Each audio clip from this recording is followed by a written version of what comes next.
आज आमचे देशाची फायनान्स मिनिस्टर निर्मला सीतारामनजी हांच्यांनी लोकसभा भितर आज नवीन बजेट 2025-26 बजेट मांडलें आणि ताच्या भितर पळयतकच लक्षात आयलें की ह्या हातूंतले देशांतले सर्वसमावेशक अशें तें बजेट आसा.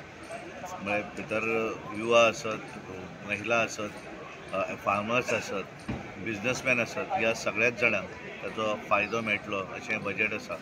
आनी खास करून सगळ्यात म्हत्वाचें जें इनकम टॅक्स लिमीट जें आशिल्लें तें 12 लाखाचेर व्हेल्लें आसा. वीथ स्टँडर्ड डिडक्शन जर केलें जाल्यार 12,75,000 आनी ताका लागून एक ताचो फायदो आसा. मिडल क्लासाक पसून ताचो फायदो मेळटलो. म्हळ्यार एखाद्याची इनकम 1 लाख म्हयन्याक आसलें जाल्यार ताका तो टॅक्स लागचो ना आनी त्यामुळे तो एक दिलासादायक असो सगळ्याच लोकांक ताचो फायदो जातलो.